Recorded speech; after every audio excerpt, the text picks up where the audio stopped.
Setelah Yuhao larut dalam mode kultivasi tertutupnya untuk mencapai titel dulu dengan dibantu oleh keenam binatang rohnya, Raja Beruang es Xiaobai pun terus melepaskan kekuatannya dan menyatukan sejumlah tulang di tubuh Yuhao. Saat tulangnya kali ini masih baik-baik saja di dasar atas mereka, ia mendapat dukungan dari tulang punggung Gyo Permaisuri es dengan jantung dan paru-parunya ada di dalam tubuhnya, maupun ada juga banyak lorong penting sehingga saat mereka terus-menerus diserang, Yo tak terhindarkan untuk disisa cara bertubi-tubi, yang bahkan dengan mengamati Yuhao dari luar, seseorang dapat menemukan bahwa tulang punggungnya telah berubah menjadi hijau giok, serta ada bola cahaya putih kebiruan di dadanya yang menjadi lebih terang dan lebih cerah dengan rasa sakit yang menjadi semakin parah.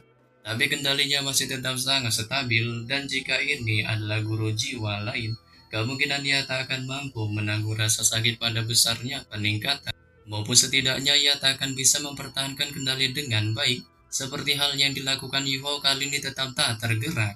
Sama seperti Yuhao yang kali ini masih berkutat dalam kultivasi tertutupnya, kota Shrek pun juga mulai menjadi sangat sibuk dengan keributan di mana-mana saat di dalam kota. Ada semua jenis aula yang telah banyak dibantu oleh Setetang mulai menunjukkan kebingungan, terutama Dian Xianlin yang kali ini berdiri di depan Susansi tanpa menunjukkan kecemasannya sembari menanyakan padanya beberapa pertanyaan, mulai dari keadaan Yuhao yang apakah telah mundur ke mode kultivasi tertutupnya, maupun juga bagaimana dengan 3 legiun insinyur jiwa Akademi Shrek dan di mana sebenarnya gerangan keberadaan mereka. Saat Susansi pun yang mendengarnya hanya menunjukkan mode diamnya, dikarenakan ia tahu ketika kembali ke Akademi, Yo hanya membiarkan mereka pergi keluar.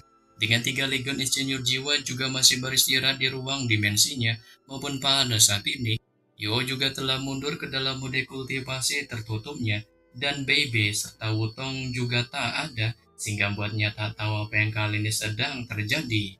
Namun bila Susansi hanya menunjukkan mode diamnya atas pertanyaannya, Dian Xian pun semakin menunjukkan kecemasan bercampur sedikit amarah di wajahnya. Sebelum kemudian ia memerintahkan Susansi untuk membawanya pergi menemukan Yuhao dengan tujuan jika dirinya tak terlalu jauh dalam kultivasi tertutupnya, ia akan memintanya untuk melepaskan legiun insinyur jiwa pertama sebelum mereka menyusun rencana selanjutnya.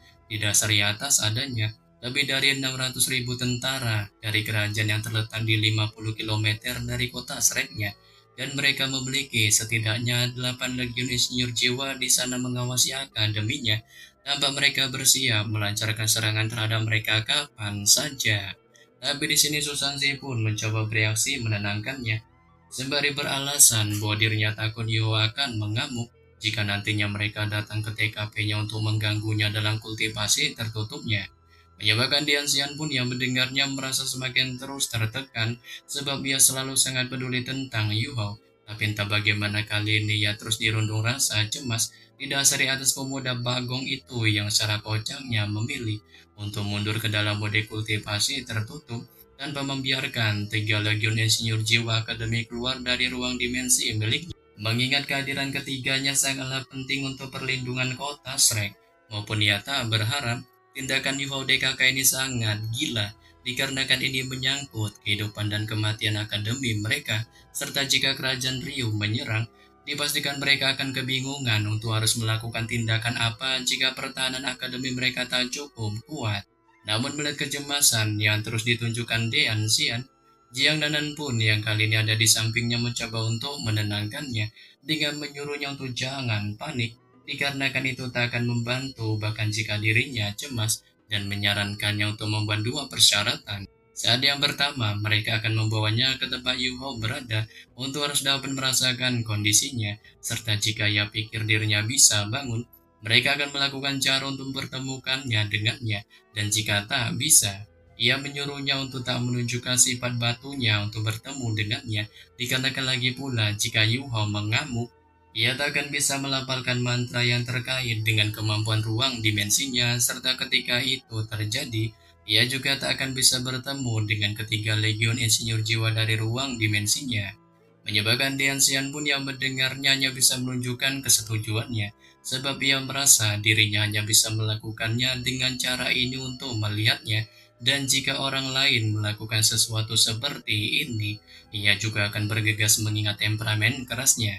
Tapi ia juga sedikit tak berdaya untuk melawan Sekte Tang, notabene sekte yang menaungi Yu Hao.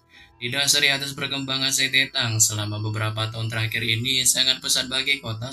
Saat tanpa senjata Sekte Tang, Akademi Serai kemungkinan tak akan mampu bertahan dari gelombang binatang yang dimulai oleh hutan besar bintang Do, sehingga akibatnya status Sekte Tang di kota Shrek semakin terus meningkat, dan selain itu lebih dari setahun yang lalu, Yo juga telah menggunakan banyak pil obat berharga untuk membudidayakan pil Qiankunnya, dengan ia bahkan tanpa pamrih memberikannya satu ke akademi. Saat ini membantu Penatua Suan untuk berhasil mencapai terobosan dan menjadi dolo utama, maupun ia dan Yan Zhaojie juga telah membentuk hubungan aula mereka sendiri, dan mungkin bisa menjadi ultimate dolo di masa depan tanpa sekalipun melupakan bantuan ini.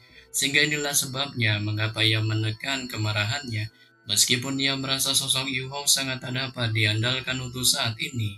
Yang oleh karenanya ketika Dian Xian memikirkan hal ini, di bawah bimbingan Susansi dan Jiang Nanan, mereka pun akhirnya sampai di laboratorium tempat Yu Hao berada. Tapi tepat ketika akan memasukinya, mereka tiba-tiba segera dihentikan oleh Hei Chaito yang kali ini berjaga di luar pintu, sembari menyuruh mereka untuk tak memasuki laboratorium, dikarenakan Yu Hao kali ini sedang melakukan kultivasi tertutup di dalamnya, maupun juga jangan mengganggunya atas perintah dari Penatua Suan Jiwen, sebab meskipun si beliau itu tampaknya sangat tak peduli tentang kultivasi pintu tertutup dari Yu Hao, ia sebenarnya telah memberitahu Hei Chaito ketika Yu Hao memulai kultivasi pintu tertutupnya. Dengan Hei Chaito segera mengerahkan semua yang bisa dilakukannya untuk datang melindunginya. Apalagi ketika Susansi menyebutkan tentang niat kedatangan mereka hanya semata-mata untuk menyuruh Yu Hao agar melepaskan ketiga Legion Insinyur Jiwa Akademi, Hei Chaito pun tetap bersikukuh menolaknya dengan alasan mereka tak boleh untuk mengganggunya dan menyuruh ketiganya untuk dapat merasakan bahwa aura yang kali ini dilepaskannya menakutkan, sembari menunjuk ke arah laboratorium di depan mereka. Menyebabkan Dian Xian pun yang mendengarnya segera mengalihkan pandangannya ke arah depan dan perlahan-lahan melepaskan kekuatan spiritualnya dekat dengan TKP laboratorium Yu Hao. Diikuti Susansi dan Jiang Nanan juga berdiri dekat dengan Hei Chaito. Ya meskipun mereka kali ini tak melakukan sesuatu yang jelas, mereka sebenarnya secara tak sadar membantu Hei Chaito untuk menghentikan Dian Xian, dikarenakan jika si beliau itu kali ini marah serta berencana untuk menemukannya, mereka bisa menghentikannya juga. Dan pada saat kritis seperti ini, mereka satu sama lain harus saling memihak sesama junior.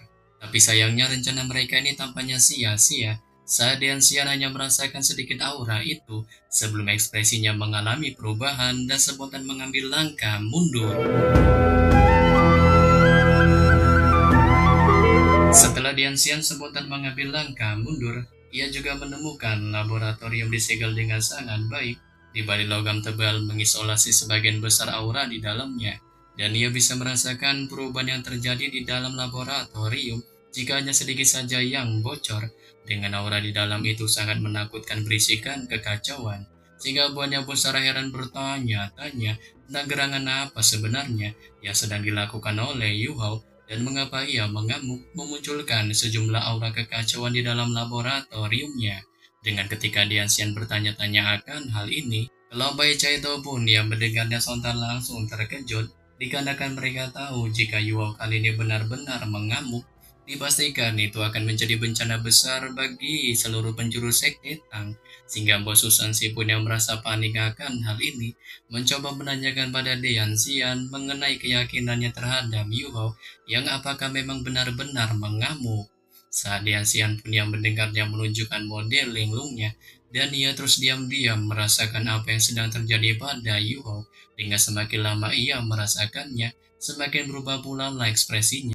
Sebelum kemudian memberitahukan pada kelompok Susansi tentang dirinya yang akhirnya tahu apa sebenarnya yang kali ini dilakukan oleh Yu Hao, dengan memberitahukan pada ketiganya bahwa pemuda Bagong ini benar-benar pergi untuk menembus inti jiwa keduanya.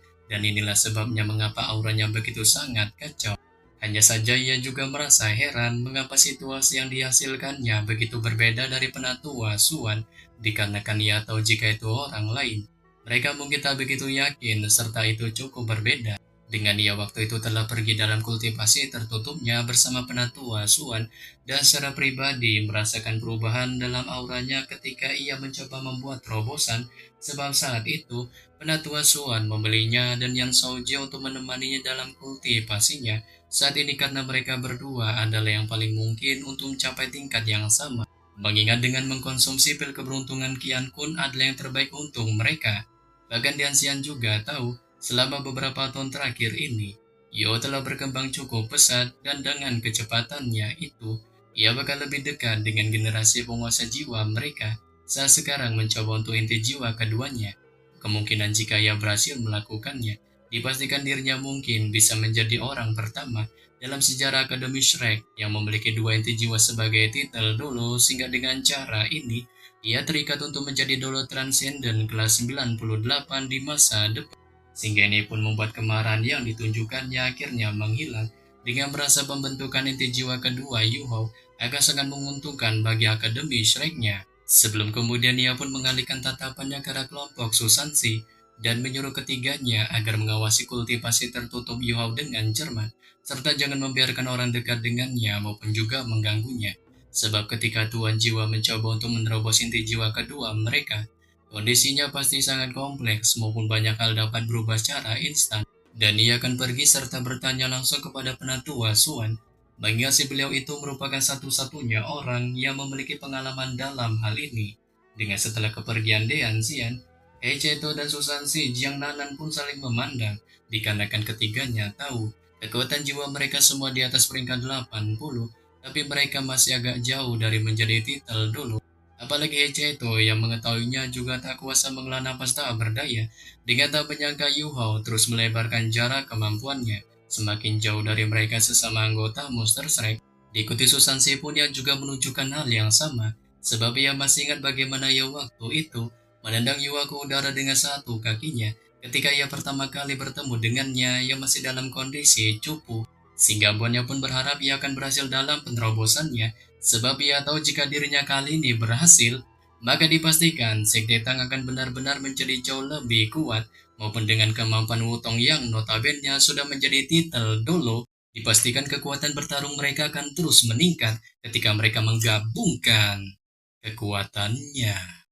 Mengajak keduanya menuju panggung arena latihan, diikuti para anggota akademi lainnya yang mengikuti di belakang.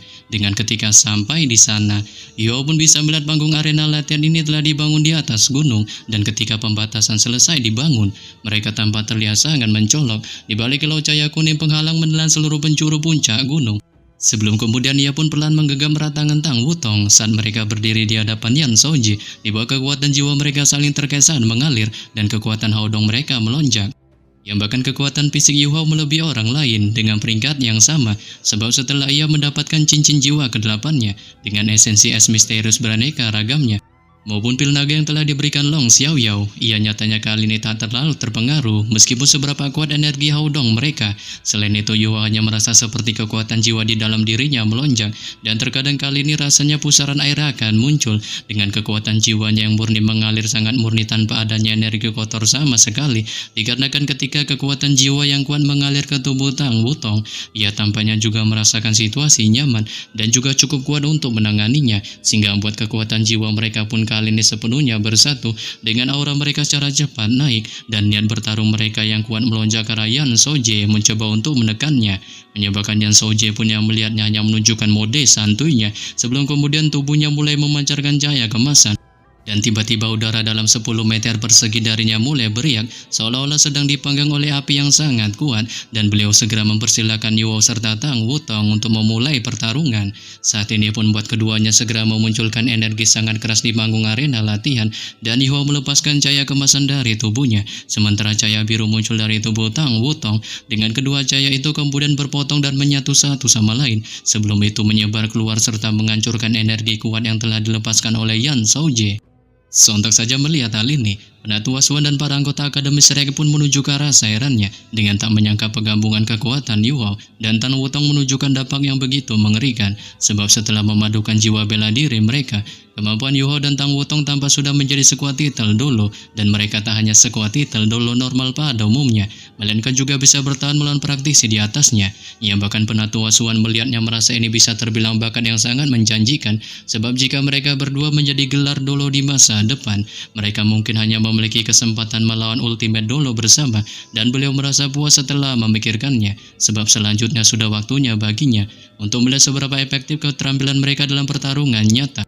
Dikarenakan di bawah tekanan yang cukup kuat, kekuatan bertarung mereka pasti akan dilepaskan sepenuhnya, dan betul saja tak lama kemudian, Yu Hao pun memutuskan untuk menggunakan kemampuan terkuat dari mata takdirnya saat mata vertikal emas mawar mulai perlahan terbuka di dahinya, dan sejumlah lapisan cahaya yang menyilaukan memenuhi udara maupun sirkulasi semua badan energi di sekitarnya tanpa melambat, dengan baik Tan Wutong maupun tubuhnya mulai menjadi ilusi. Selain itu, ini adalah domain gangguan spiritualnya, sebab detektif spiritualnya juga menelan seluruh arena latihan seperti jaring, dan ia membaginya dengan Tan Wutong, sehingga membuatnya pun kali ini mampu melihat semuanya di arena latihan dengan sangat mendetail.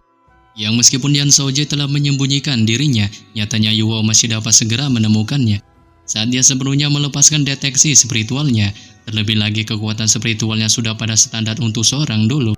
Dan lebih jauh lagi, hanya praktisi dolo tipe spiritual yang dapat dibandingkan dengannya dalam hal kekuatan spiritual, didasari atas kekuatan spiritualnya telah mencapai ranah tingkat tinggi.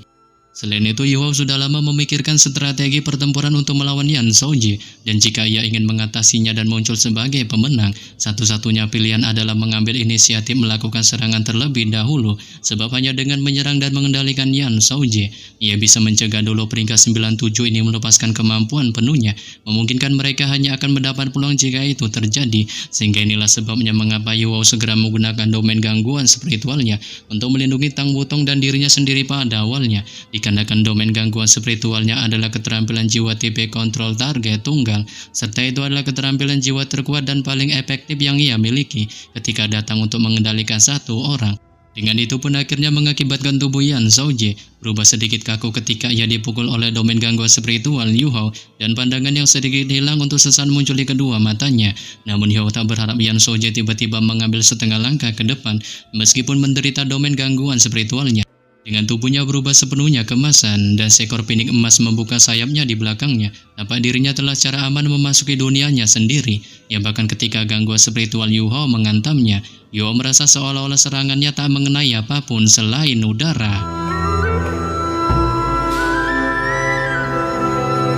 Setelah Yu Hao merasakan serangannya meleset pada Yan Shaoji, ia juga pada saat yang sama tak merasakan udara yang dihantamnya benar-benar kosong, melainkan kekuatan penuh dari gangguan spiritualnya tak sepenuhnya terlepas karena hal ini.